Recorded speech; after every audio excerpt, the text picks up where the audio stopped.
profanity in my earpiece. And this is the El Donzo and Deez show, the redheaded stepchild of Cities 92.9.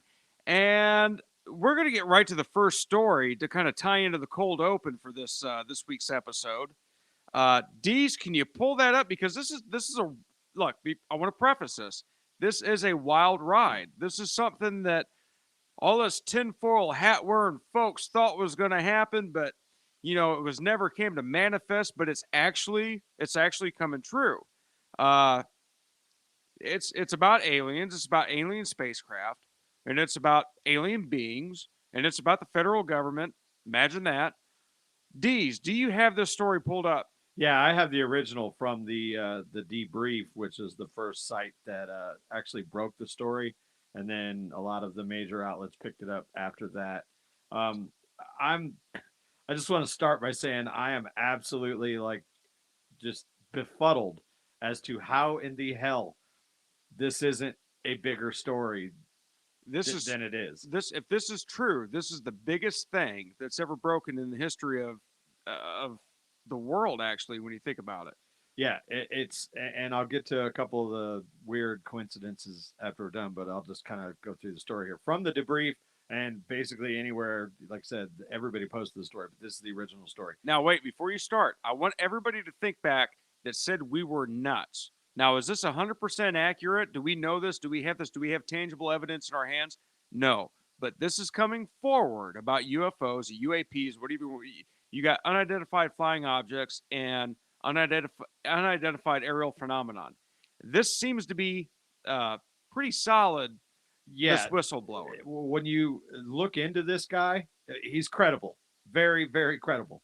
A former intelligence official turned whistleblower has given Congress and the Intelligence Committee Inspector General extensive classified information about deeply covert programs that he says possess retrieved intact and partially intact craft of non human origin.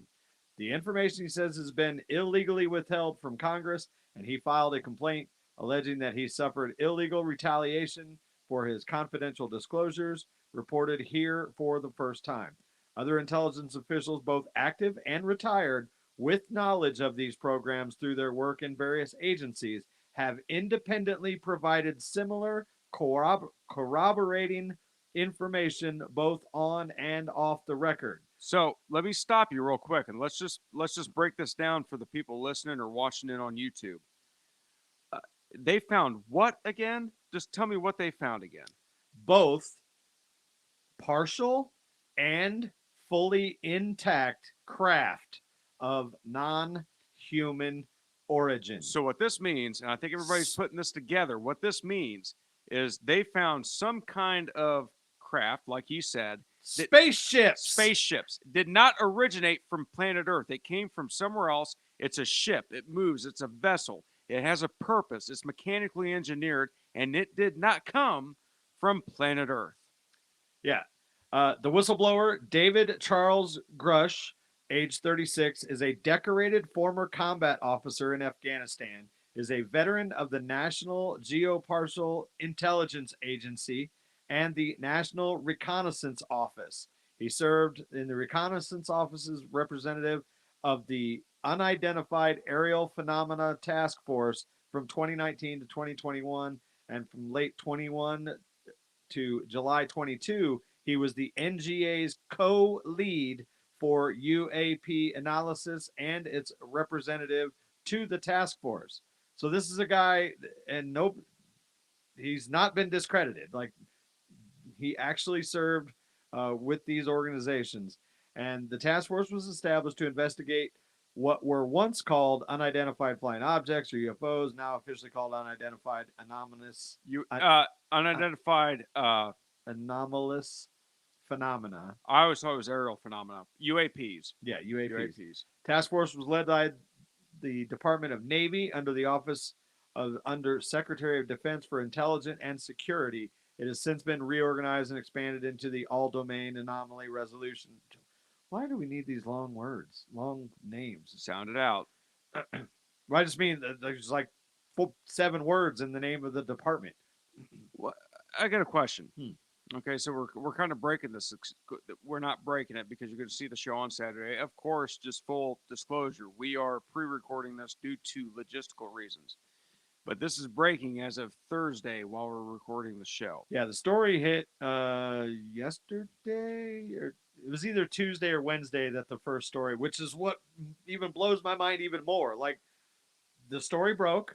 It was on, all the major news outlets with one article, and then that's it. Now we're talking about all this other stuff. And we have breaking news from today being Thursday, that won't be so breaking by the time you hear the Saturday. We'll get to that later. Anyway, carrying on.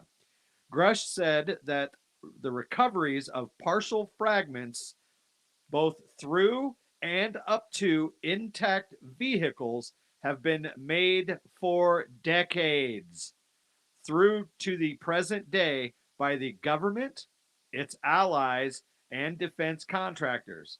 Analysis has determined that the objects retrieved are of exotic origin, in parentheses, non-human intelligence, whether extraterrestrial or unknown origin, based on the vehicle morphologies and material science testing, the possession of unique atomic arrangements and radiological signatures. Okay, so one or two things is going on here. This guy's nuts, okay? Which he doesn't seem to be. I mean, his pedigree shows that he's probably, pretty well with it. Okay. Or he's telling the truth. In which case, if he's telling the truth, this is for all the tinfoil hat wearing effers like me and Deez out there. If he's telling the truth, why is he still alive? Why has he not been silenced? Do Yeah. they want this out?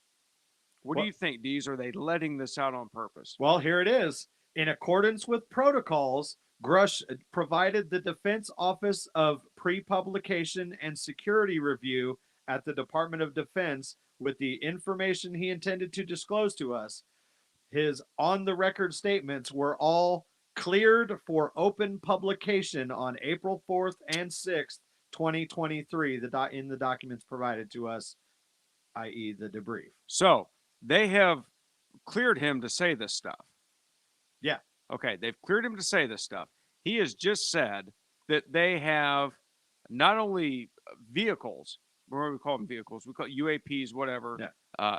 But they also have, wasn't there something in there about they actually recovered the pilots? Yeah, that is a little further down, but his disclosures of those non-public witnesses under new protective provisions, latest defense appropriations bill, signal a growing determination by some in the government to unravel a colossal enigma with national security implications.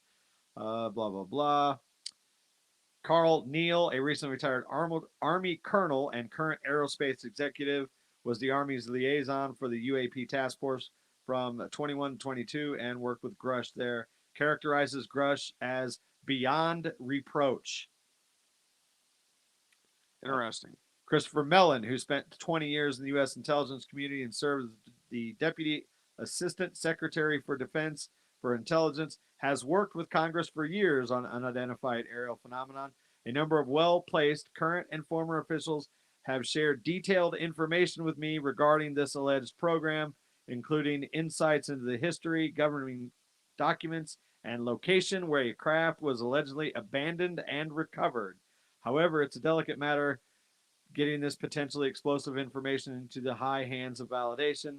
This is made harder by the fact, rightly or wrongly, that a number of potential sources do not trust the leadership with the All-Domain Anomaly Resolution Office established by Congress. So let's just wrap this up for everybody listening right now. What we have here is we have UFOs that have been confirmed that come from other worldly sources, exotic, which means they're not of Earth, okay? And this guy's also saying that they may have actually captured remains of the life forms that operated these things. Yeah, I'm looking for it in the article is very lengthy and goes into all the different things he's done. But in the article, it does talk about pilots of these crafts. Okay, so what they're confirming is that we have evidence that there are aliens and they have visited this planet, is what they're saying. And this is not breaking news. This is not take me to your leader stuff. They cleared this for this guy to say, here's a question right now. Why? Why are they releasing this right now? What is coming is my question. Because obviously, the government has signed off on this to be released, or this guy wouldn't be releasing it. Let's face it. Yeah. Here's another thing that kind of backs him up. In 2022 performance evaluation, Laura A. Potter, Deputy Chief of Staff for Intelligence, Headquarters, Department of the Army, described Nell as an officer with the strongest possible moral compass. So okay, so everything we can see is this guy's legit. This guy isn't blowing smoke up anybody's arses. Mm-hmm. Okay. Once again, why are they allowing him to do this? Is something bigger coming? It's just one of those things. So check this out. I've always noticed this, especially with the governments and everything. What they do is just like with the transgender thing. They inch this stuff in ever so slowly. They just work you into it and work you into it and work you into it. And if you'll realize, over the past couple years, we've been really just kind of eased into this whole UFO alien thing.